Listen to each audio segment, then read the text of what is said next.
आप लोग बैठे।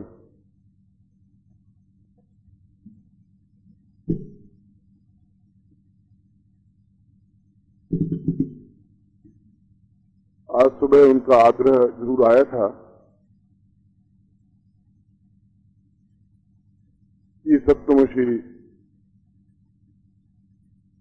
क्योंकि भगवान महाकालेश्वर को तत्वेश्वर कहा गया है। वैदिक जितने भी ग्रंथ हैं, उन सारे वैदिक ग्रंथों में उनको तत्वेश्वर के नाम से पुकारा गया। शुरू में इनका नाम महाकालेश्वर नहीं था।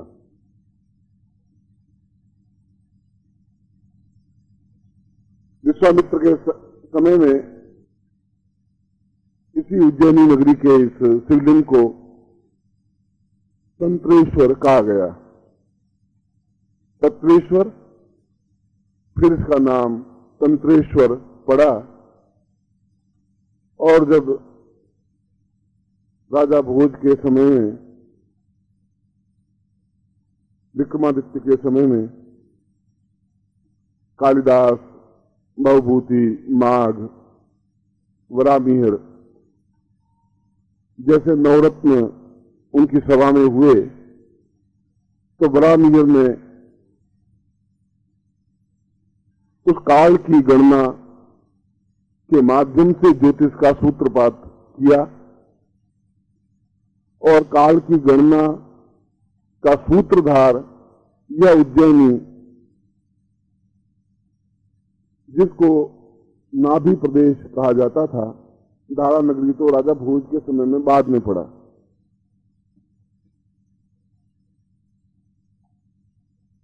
और जहां निरंतर भगवान शिव की जटाओं से धाराएं बहती रहती थी, जहां ज्ञान की धारा बहती थी, वहां वरामिहिर में विक्रमादित्य आज से 2052 वर्ष पहले उन्होंने इस नाभि प्रदेश को पूरे आर्यावर्त का एक धुरी बता करके यहीं से ग्रहों की गणना प्रारंभ की। तभी से इसका नाम, काल की गणना प्रारंभ करने की वजह से कालेश्वर कहा गया, महाकालेश्वर कहा गया। तत्वेश्वर, तंत्रेश्वर, महाकालेश्वर, जहां काल की गणना हो सके, जहां से काल की गणना प्रारंभ की गई। और उसके बाद में तीनों ही रूपों में भगवान महाकालेश्वर या तत्वेश्वर या तंत्रेश्वर हमारे सामने विद्यमान है। इसका प्रमाण यह है कि इसके गर्भगृह में जब अंदर जाते हैं तो बिल्कुल सामने वासुकी सर्प उस शिवलिंग पर स्वतः निर्मित है और वासुकी का जो फन है उसके ऊपर तत्वमसी क्रिया का संपूर्ण विवरण अंकित है स्वतः। इसका तात्पर्य यह है कि उस वासुकी के फन पर, उस वासुकी के फन पर जो तत्व है, उस तत्व पर पूरी धरती टिकी हुई है। जैसा हमारे पुराणों में वर्णन है कि वासुकी के सर्प पर, वासुकी के फन पर पूरी पृथ्वी टिकी हुई है। वासुकी का मतलब है काल, सर्प का मतलब है काल। और उस यमराज ने, काल ने उस तत्वमसी को पूरी तरह से संपन्न किया, जो कि ब्रह्मांड से प्राप्त ज्ञान है।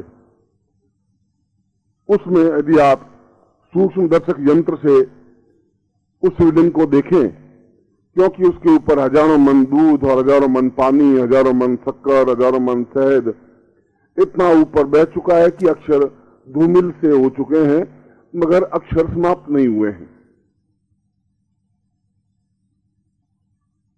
और उसमें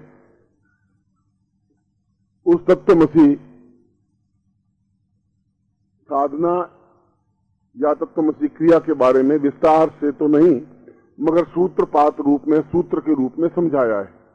इसका तात्पर्य हुआ कि जिसने तत्वमसी क्रिया समझी उसने पूरी पृथ्वी के ज्ञान को समझा। जिसने तत्वमसी क्रिया समझी उसने काल को पहचाना, काल को अपने हाथ में लिया। उस तत्वमसी क्रिया को समझा, वह वासुकी को अपने गले में डाल करके भगवान शिव के समतुल्य बनाए गण बना। और उस तत्वमसी क्रिया को समझने का तात्पर्य है कि हम स्वयं भगवान शिवो हम अभियुक्त से शिवमय बन सके, जहां मृत्यु पास नहीं होता। चंद्रशेखर माश्रये मम किम करिष्यति वै यमः। यम क्या कर सकता है जब महाकाल ये चंद्रशेखर मेरे सामने विद्यमान है। और उस तत्व की आग और ज्वाला से दग्ध भगवान शिव स्वयं उस शीतलता को प्राप्त करने के लिए ललाट पर चंद्रमा को लगा दिया, जिससे कि निरंतर अमृत वर्षा होती रहे। इतना तेजस्वी मंत्र है, इतना तेजस्वी क्रिया है कि उस मंत्र के माध्यम से भगवान शिव जैसे ऑर्डरदानी और महादेव भी एक तप्तमय बन गए, अंगारमय बन गए। और यदि आप और शिवलिंग को ध्यान से देखें तो सामने का भाग तांबे के रंग का है और बाकी 3 भाग दूसरे काले रंग के हैं। एक भूरे रंग का है, एक तीसरे रंग का, अंत का काल बिल्कुल काले रंग का है। वह सामने वाला इतना बिल्कुल भूरे रंग का क्यों है? वह उसकी एक दाहक प्रचंड ज्योति का एक प्रवाहक है। यह एहसास है, ज्ञान है कि उसके उन चारों रूपों में तत्वमसी या तत्वेश्वर महादेव, या जैसा विश्वामित्र संहिता में बताया है तंत्रेश्वर महादेव, जैसा विक्रमादित्य के समय बताया है कि महाकालेश्वर, उन तीनों ही रूपों में, क्योंकि भगवान शिव चौथे रूप में ईशान कोण में विद्यमान रहते हैं और काल ईशान कोण में खड़ा नहीं हो पाता। पूर्व पश्चिम उत्तर, अग्नि वायव्य नैऋत्य, आकाश और पाताल, सब जगह काल की गति संचरित है। ईशान कोण में ईशाने कालम न भवति, ईशान कोण में काल खड़ा होता ही नहीं है। इसलिए महाकालेश्वर की पूजा ईशान कोण में खड़े होकर के ही की जा सकती है। और यह जो सामने का भाग है उसका जहां बिल्कुल भूरापन ज्यादा दिखाई देता है वह अपने आप में, और जहां वासुकी अंकित है वह ईशान कोण है। उस ईशान कोण में खड़े होकर के तत्वमसी क्रिया की जाती है, पूजन किया जाता है, अर्चन किया जाता है। यह उसकी मूल पद्धति है। यह मूल पद्धति ग्रंथों में लोप हो गई। इसलिए लोप हो गई कि पहले के जमाने में जो भी ज्ञान था वह मुख से मुख को दिया जाता था। गुरु अपने शिष्य को सिखा देता था, शिष्य अपने शिष्य को सिखा देता था। इस प्रकार से मौखिक कंठस्थ करने की क्रिया प्रारंभ हुई थी वैदिक काल से। ताड़पत्र और भोजपत्र तो बहुत बाद में आए। यह मौखिक गणना स्मरण शक्ति के अभाव में धीरे धीरे लुप्त होती गई और बीच में 5000 8000 वर्षों का ऐसा अंतराल आया कि ज्ञान अपने आप में लुप्त हो गया, क्योंकि उनको याद करने की पद्धति समाप्त हो गई, स्मरण करने की पद्धति समाप्त हो गई, कंठस्थ करने की पद्धति समाप्त हो गई। जब भोजपत्र और ताड़पत्र बने तो देख करके बोलने की पद्धति शुरू हुई, और जब शुरू हुई तो मस्तिष्क ने अपना काम करना न्यून कर दिया। मेरे बाल्यावस्था में जो भी रुद्राष्टाध्याय या शिव महिम्न स्तोत्र जो प्रारंभ में मुझे रुद्राष्टाध्यायी सिखाया, और उसके स्वर किस प्रकार से उनकी हाथ की क्रियाओं के माध्यम से मंत्र का उच्चारण किया जाता है। कल आपने देखा होगा पंडित लोग बोल रहे थे ओम नमः संभवाय, हाथ हिल रहा था उनका। ये स्वर है कि एक काल को रिंझाने की वह भुजंग है जिसके माध्यम से उस भगवान तत्वेश्वर को या भगवान तंत्रेश्वर को रिंझाने की एक क्रिया है। वे हाथ की मुद्राएं हैं। और हाथ की मुद्राओं का तात्पर्य इशारा नहीं है, वह उनको एक जैसे भुजंग उनके सामने नृत्य करता रहता है। काल, भुजंग का मतलब काल, सर्प, सर्प का मतलब मृत्यु, यम।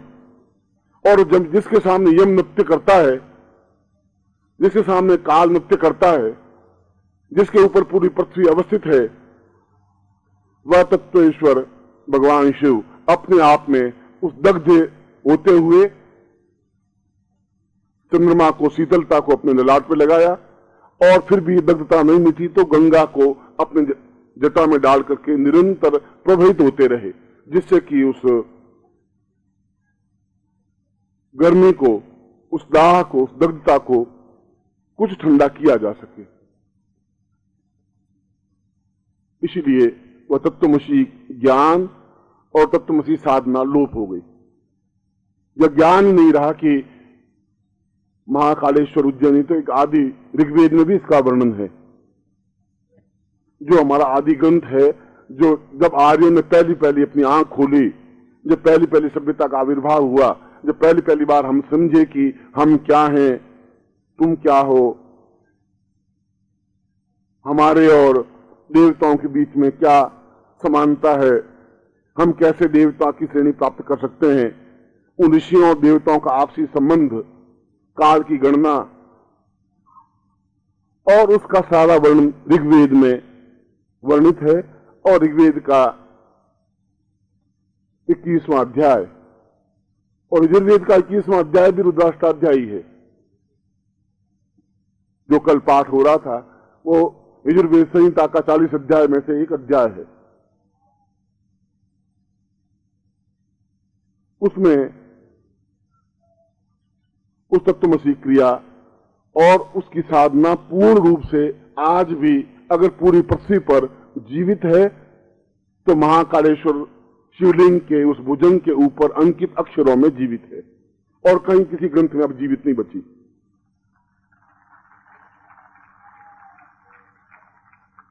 और इसीलिए तत्वमसी क्रिया, तत्वमसी साधना अपने आप में अत्यंत गोपनीय बनी रही। गोपनीय इसलिए बनी रही कि जब ज्ञान ही नहीं रहा तो स्वतः गोपनीय बनी गई।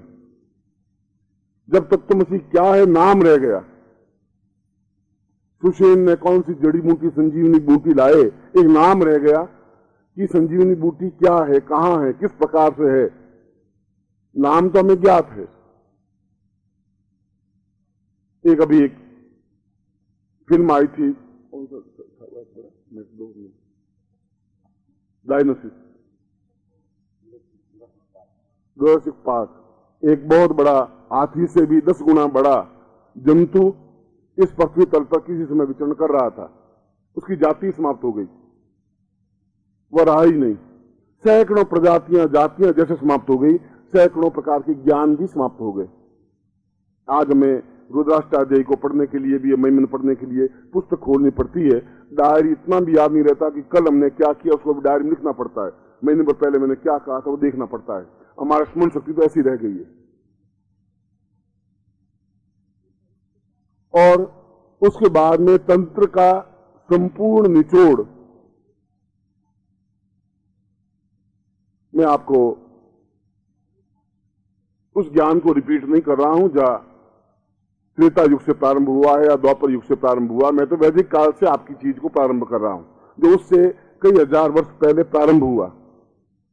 उससे भी पहले जहां आर्य प्रारंभ हुए, सिंधु नदी के तट पर, और सिंधु से ही हमारा नाम हिंदू शब्द पड़ा, हिंदुत्व पड़ा, और वह सिंधु अपने आज भी विशाल रूप में विद्यमान है।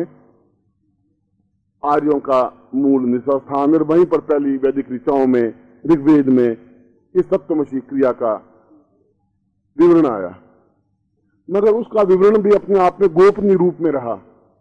फिर भी वह एक जीवित है। जब तक इस शिवलिंग को धो धो करके आज से 100 साल या 200 साल या 50 साल बाद वे अक्षर मिटेंगे जरूर, फिर केवल एक नाम रहेगा कि एक तत्वमसी जैसी कोई चीज थी, कोई ज्ञान था। और उसके बाएं पार्श्व में, दक्षिण पार्श्व में पूर्ण तंत्र की क्रिया विद्यमान है कि तंत्र के माध्यम से भगवान शिव को कैसे प्रत्यक्ष किया जा सकता है। अगर हम प्रत्यक्ष ही नहीं कर सके तो फिर मंत्र ही क्या हुआ, फिर हम ब्राह्मण हुए ही क्या, फिर हमारी ऋचाएं क्या हुई, फिर हम किस ऋषियों की संतान हुई।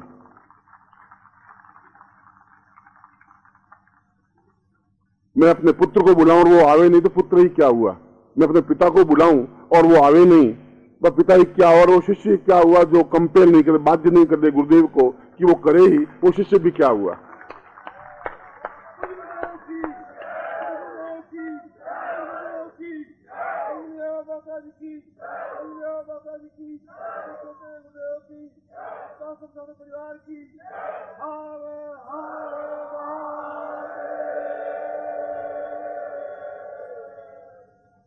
मैं आपको शुद्ध ज्ञान का चिंतन दे रहा हूं, गोपनीय रहस्यों का इसलिए चिंतन दे रहा हूं कि मेरा शरीर रहे या नहीं रहे,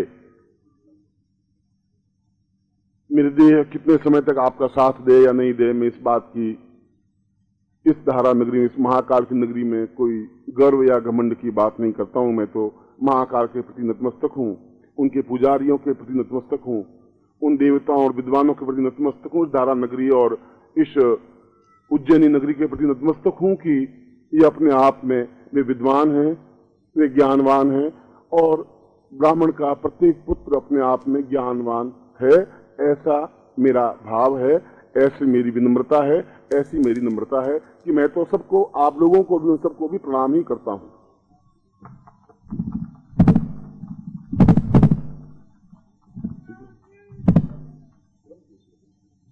बात का क्रम मत तोड़ो।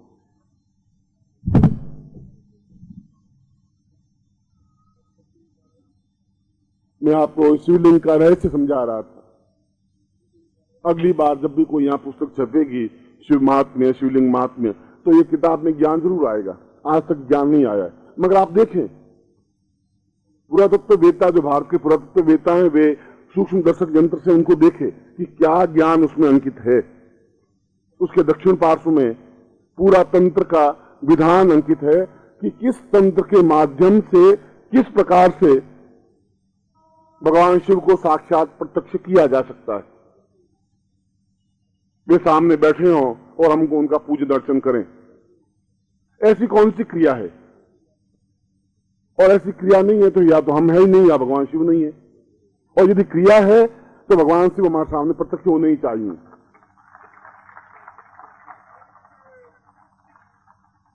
उसमें भी ये बताया गया है कि इस विधि से, इस तरीके से, इस तंत्र के माध्यम से, इन मंत्रों के माध्यम से भगवान शिव को, उस तंत्रेश्वर को साक्षात सामने पूर्ण रुद्र रूप में उपस्थित किया जा सकता है, और तभी से उनका नाम रौद्र पड़ा।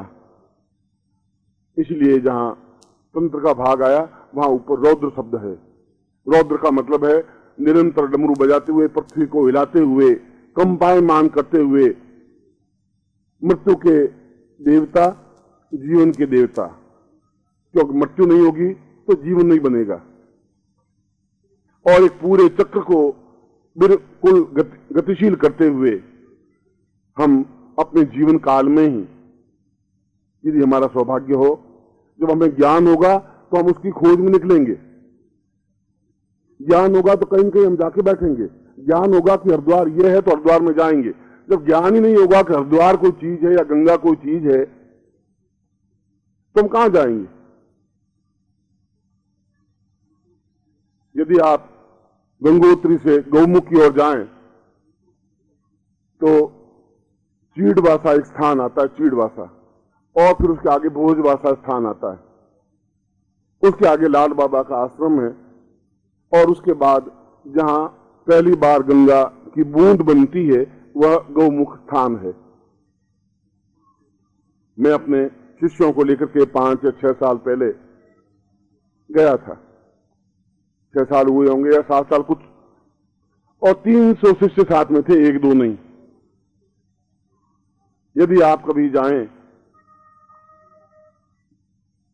तो आप देखें कि सामने विशाल बर्फ जमा हुआ पहाड़ है, जहां गौमुख प्रारंभ होता है, जहां गंगा की बूंद बनती है, और वहां आप और निरंतर सूर्य की किरणें उसके ऊपर पड़ती हैं, बर्फ पिघलता है और बहता हुआ नीचे धारा बनती है। पहली बूंद बनती है, 1 बूंद, 2 बूंद, 4 बूंद, फिर पतली सी धारा और हरिद्वार में आकर के पूरी नदी का रूप धारण कर लेती है। गंगोत्री में आकर के पूरा गंगा नीचे उतर जाती है, गंगोत्री गंगा उतरी। मगर यदि आप कैमरे से उसका फोटो, बर्फ का फोटो खींचे तो उसमें बर्फ का फोटो आएगा ही नहीं, भगवान शिव का साक्षात फोटो आएगा। ये अपने कैमरे से आप देख सकते हैं। ये अपने आप में अनोखी घटना है। आप जाएं और बर्फ को देख करके, बर्फ को छू करके और बर्फ के गोले बना के एक दूसरे को फेंक करके वापस आ जाएंगे। ये ज्ञान ही नहीं है कि यह कितना विशाल अपने आप में ज्ञान है कि भगवान शिव प्रत्यक्ष नहीं है। आप देख लें, सैकड़ों वर्षों से बर्फ पिघल रहा है, बिल्कुल जैसे जटाएं हैं, जटाओं से एक बूंद नीचे निचुड़ रही है। और मैं बात कर रहा था भोजवासा की, और भोजवासा नाम इसलिए पड़ा था कि हजारों लाखों पेड़ भोजपत्र के थे। मैं सन्यासी रूप में उन पेड़ों को देख चुका हूं, जहां सूर्य भी जमीन पर नहीं आ सकता था, पेड़ से पेड़ सटा हुआ था। और आज से 5 साल पहले जब मैं गया तो केवल पूरे भोजवासा क्षेत्र में एक भोजपत्र का पेड़ जिंदा बचा हुआ था, सूखा हुआ, जिसके चारों तरफ गवर्नमेंट ने बाढ़ बना दी थी, इसलिए कि हमारी पीढ़ी कम से कम देख सके कि भोजपत्र का पेड़ ऐसा होता है बस। और आने वाली पीढ़ियां किताबों में पढ़ेगी कि भोजपत्र जैसी कोई चीज होती थी। हमने देखा ही नहीं। ठीक उसी प्रकार से हमने उस तंत्र को समझा ही नहीं। हमारी पीढ़ियां भोजपत्र कैसा होता है नहीं देख पाएगी। हमने नहीं देखा कि भोजपत्र का पेड़ कैसा होता है। वह एक रुका हुआ पेड़ जरूर है, कभी गिर जाएगा तो वह भी समाप्त हो जाएगा। वह भी चारों तरफ बाढ़ बना करके एक पहरेदार सैनिक की नियुक्ति कर दी है, आर्मी है उधर, इसलिए कि यह पेड़ तो जीवित रह सके, अंदर उसको काट करके कोयले बना देते। जहां लाखों पेड़, जहां सूर्य नीचे धरती पर आ नहीं सके, असूर्यम पश्चात उस धरती को कहा जाता था जिस भूमि को सूर्य स्पर्श नहीं कर सकता था। उस धरती पर अब धूप के अलावा कुछ बचा ही नहीं। ये तो भारत सरकार की इच्छा है, आकांक्षा है, जैसा वो जो भी हमारा देश जिस प्रकार से रखे। मैं उसके ऊपर कोई ऐसे 3-4 बार मैं कह चुका हूं अपने कई बार प्रवचनों में। ठीक उसी प्रकार से जब हमें ज्ञात ही नहीं होगा कि तत्वमसि क्या चीज है, तो हम केवल नाम स्मरण कर पाएंगे। तंत्र क्या है उसका नाम स्मरण कर पाएंगे। भगवान शिव को कैसे साक्षात किया जा सकता है केवल किताबों में पढ़ लेंगे, और भी किताबें भी रहेगी नहीं, क्योंकि उन किताबों में भी कितना सही है, क्या सही है, महाकाल शिवलिंग क्या है, प्रारंभ में वैदिक काल में इसका नाम क्या था। ऋग्वेद में कहीं महाकाल का शब्द नाम नहीं है। ऋग्वेद में लक्ष्मी का नाम नहीं है, श्री नाम है। लक्ष्मी तो बाद में जहां देवताओं दानवों का युद्ध हुआ, जहां समुद्र मंथन हुआ, तब उसमें से जो निकली वह अपने आप में लक्ष्मी की क्रिया, जहां भगवान विष्णु ने उससे शादी की। और उसके दक्षिण पार्श्व में जहां तंत्र की संपूर्ण व्याख्या है, वही वाम पार्श्व में बाएं भाग में महाकाल की पूजन विधि पूर्ण रूप से अर्चित है, जो रावण ने महाकाल की विधि स्पष्ट की थी, क्योंकि वो अपने आप में अद्वितीय योगी और सन्यासी, विद्वान, ज्योतिषी और अद्भुत व्यक्तित्व था। उसमें दर्प था, घमंड था, अहम था, प्रतिशोध की भावना थी। वह एक अलग विषय है। हम उस विषय को उसकी विद्वत्ता से नहीं जोड़ सकते। दुर्वासा तो उससे भी ज्यादा क्रोधी था। उस क्रोध से दुर्वासा का ज्ञान को नहीं जोड़ सकते। दुर्वासा अपने आप में, ज्ञान एक अलग चीज है, क्रोध एक अलग चीज है। जहां ज्ञान होगा वहां क्रोध आ सकता है। क्रोध अपने आप में कोई दुर्गुण नहीं है। अगर क्रोध दुर्गुण होता तो भगवान शिव को फिर रौद्र रूप कहते ही नहीं, उनको फिर रुद्र नहीं कहते। मगर क्रोध नियंत्रित हो, हमें ज्ञान हो, हम क्रोध को नियंत्रित कर सके। और चौथा भाग अपने आप में खाली है, जो ईशान कोण में है। और जहां पर खड़े होकर के उन तीनों ही रूपों की पूजा की जाती है। यह तो एक शिवलिंग का एक संक्षिप्त वर्णन है। उसको यदि उस तत्व को, उस तत्वमसी जो क्रिया उस पर लिखी हुई है वह सूत्र रूप में लिखी हुई है। सूत्र रूप में ऐसे कि 12 स्वर होते हैं या 12 स्वर हो। अब 12 स्वरों को तब तक नहीं समझोगे जब 12 स्वर कौन कौन से हैं, जब तक नहीं समझोगे तो फिर आप 7 स्वरों पे घूम जाएंगे, सारे गम प। उसने कहा 12 स्वर, और हमारी हिंदी भाषा में लिखा है कि स्वर है और बाद में व्यंजन है। तो ठीक उसी प्रकार से 12 स्वर लिख दिया। अब जब तक पंडित इस बात को समझेगा नहीं कि 12 स्वर कौन कौन से हैं, तब तक उसके आगे नहीं बढ़ सकता। तत्वमसी साधना उस छोटे से इतने से शिवलिंग में जो पूर्ण विधि यदि हम लिखें तो कम से कम 2000 ग्रंथों में उसकी व्याख्या आ सके, वह एक सूत्र रूप में वर्णित है, फिर भी वह जीवित है उस समय तक जब तक महाकाल हैं। और महाकाल तो करोड़ों करोड़ों वर्षों तक जीवित हैं, और उनसे महाकाल से प्रार्थना है कि उन पे अंकित वह विधि भी हम लोगों के लिए जीवित रह सके। ऐसी महाकाल से मेरी प्रार्थना है कि वे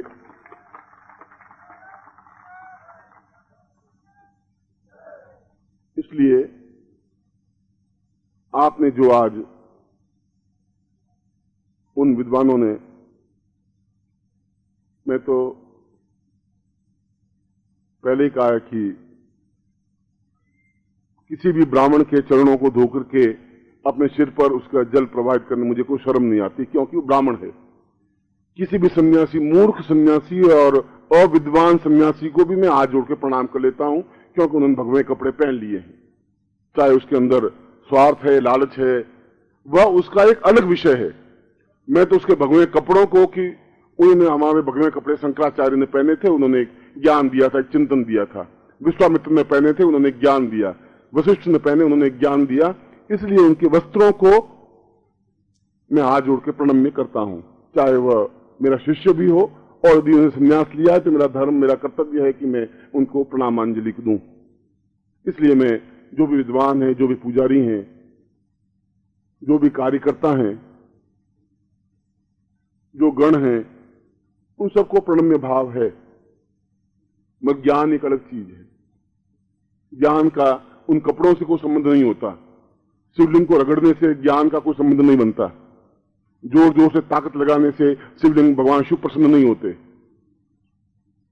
मैं उस बात को रिपीट नहीं करता कि रामचरितमानस क्या होती है, गीता क्या होती है, भागवत क्या होती है, या रुद्राष्टाध्यायी क्या होती है, कैसे, इसको मैं नहीं करता हूं। यह एक अलग विषय है। मैंने कहा कि सन्यासी अगर वहां बैठा है, मेरा शिष्य ही बैठा है, तो मैं तो जो ही कार से उतरता हूं, सामने खड़ा होता है तो उसको प्रणाम कर लेता हूं, जबकि उसको मैं 1000 वर्ष तक ज्ञान दे सकता हूं, सिखा सकता हूं। मगर चूंकि उसने भगवे कपड़े पहने हैं, इसलिए वो प्रणाम के योग्य है।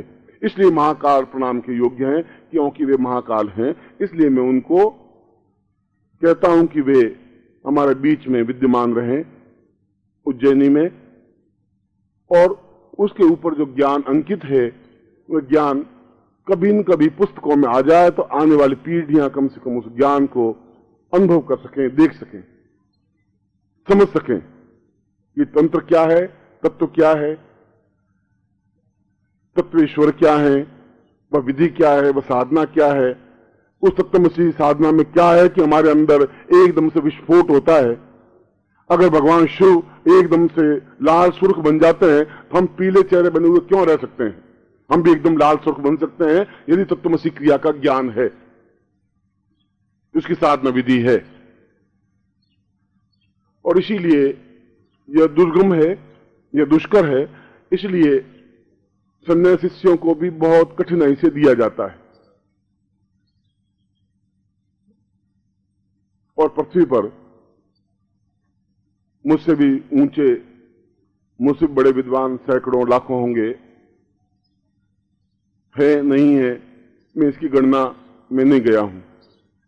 मगर यदि है तो मैं उनको प्रणाम करता हूं। मगर वैसे सन्यासी कोई काम के नहीं है जो गुफाओं में, हिमालय में बैठ करके अंदर बैठे हुए हैं, वे सन्यासी मेरे काम के नहीं हैं।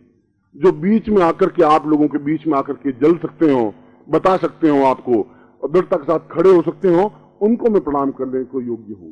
उनमें गुफाओं में छुप कर बैठने के योग्य नहीं है। घर में घुसकर तो कोई भी बैठ जाएगा, उन गुफाओं में तो कोई भी छुप करके बैठ जाएगा। चाहे उनके पास ज्ञान है, वो ज्ञान क्या काम का? वह गुलाब का फूल क्या काम का, जंगल में खिला और मुरझाकर बिखर गया, वो क्या काम का? इसकी अपेक्षा तो मेरे बगीचे में जो गुलाब का फूल खिला है वो ज्यादा काम का है।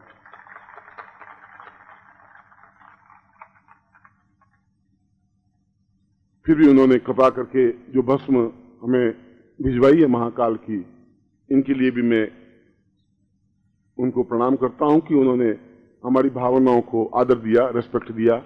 यह उनकी एक नियम है कि किस प्रकार से इतनी भीड़ को शायद नियंत्रित नहीं कर सके, मगर आप सब लोगों के प्रति उनके हृदय में प्यार है, स्नेह है, एक रेस्पेक्ट है।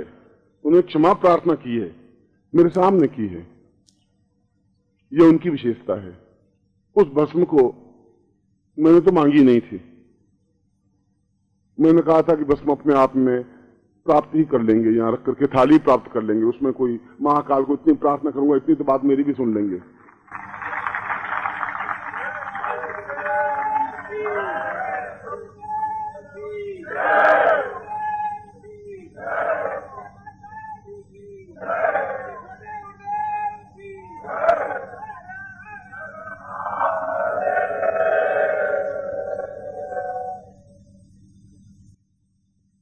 इसलिए उलझा रहा कि कल जैसे मैंने आपको कात्यायनी प्रयोग बताया था कि उस भस्म को, उस